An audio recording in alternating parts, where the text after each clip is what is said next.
Selamat pagi saudara dan sahabat dimanapun Anda berada, senang berjumpa di dalam One Verse a Day. Kita mau merenungkan firman Tuhan, tapi sebelumnya marilah kita berdoa. Ya Allah, terima kasih untuk hari baru yang Tuhan beri, untuk kekuatan iman pengharapan di dalam Tuhan. Kami mau belajar dan merenungkan firman-Mu, biarlah Engkau hadir melawat dan menerangi kami semua. Terima kasih Bapa, di dalam Kristus kami berdoa. Amin. Saudara yang dikasihi Tuhan, firman Tuhan dari Markus 9 ayat 19. Maka kata Yesus kepada mereka, "Hai kamu angkatan yang tidak percaya, berapa lama lagi aku harus tinggal di antara kamu? Berapa lama lagi aku harus sabar terhadap kamu?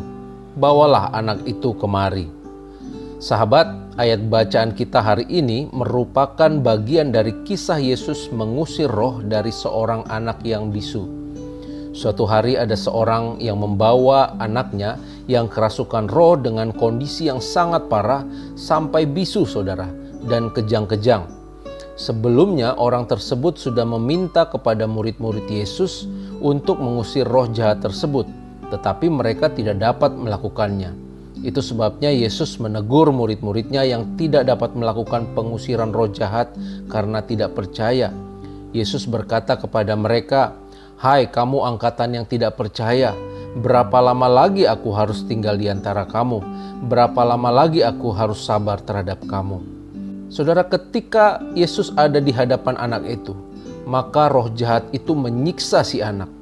Hal ini telah dialaminya sejak kecil. Orang tuanya meminta pertolongan Yesus, tetapi terlihat keraguan dalam kalimatnya. "Jika engkau dapat berbuat sesuatu," katanya. Yesus menegaskan bahwa dia bukan hanya dapat berbuat sesuatu, tetapi yang terpenting ayahnya harus percaya. Lalu Yesus pun mengusir roh jahat itu. Diceritakan bahwa roh tersebut keluar sambil mengguncang-guncangkan si anak dengan begitu hebatnya. Dan singkat cerita, anak tersebut pun akhirnya sembuh. Sahabat, kebersamaan tiap hari dengan Yesus tidak otomatis membuat murid-muridnya memahami sungguh-sungguh siapakah Yesus.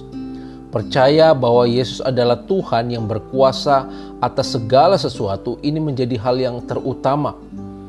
Kisah yang kita baca ini menggambarkan bahwa Yesus berkuasa untuk melepaskan dan membebaskan orang-orang yang terikat, yang terbelenggu. Demikian juga dengan kehidupan kita sebagai orang percaya, saudara. Tidak cukup bagi kita menyandang predikat seorang Kristen saja, tetapi kita harus dengan segenap hati, pikiran, segenap kekuatan kita untuk percaya kepada Tuhan, bahwa Tuhan berkuasa menolong, memulihkan, bahkan Dia sanggup membebaskan dan mengubahkan kehidupan kita. Saudara, salah satu tugas dan panggilan kita adalah mempersaksikan Kristus di dalam kehidupan kita sehari-hari. Sama seperti murid-murid Yesus, kita ada sebagai perwakilan atau representasi kehadiran Kristus di tengah-tengah dunia ini.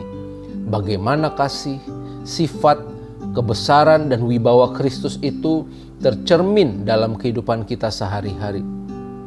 Akan tetapi saudara, tugas dan panggilan tersebut harus didasari oleh iman percaya yang sungguh-sungguh. Kita harus berani menggunakan cara-cara Kristus dalam merespon setiap keadaan yang terjadi.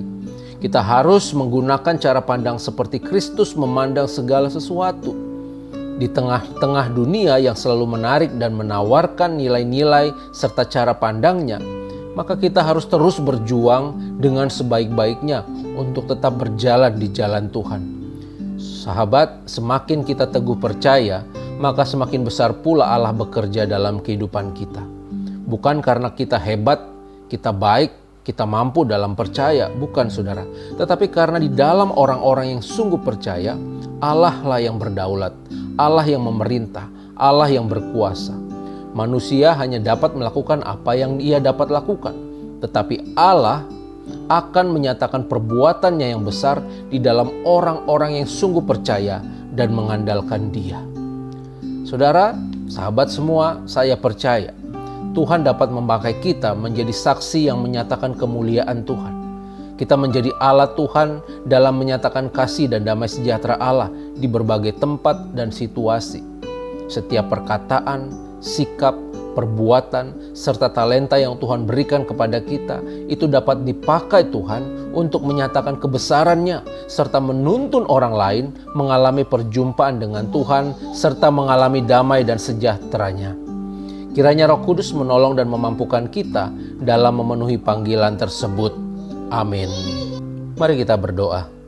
Ya Allah, kami sungguh bersyukur untuk firman Tuhan yang boleh kami dengar dan kami renungkan. Kami diingatkan hari ini untuk kami bisa tetap membangun percaya iman kami kepada Tuhan di tengah-tengah tantangan, godaan, cara pandang yang ada di sekitar kami. Tapi biarlah kami tetap teguh semakin percaya sama Tuhan di dalam rangka Tuhan memakai kami menjadi alat yang menyaksikan kasih dan damai sejahtera Tuhan di tengah-tengah dunia ini.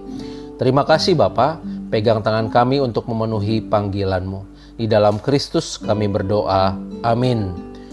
Tuhan memberkati kita semua, saudara.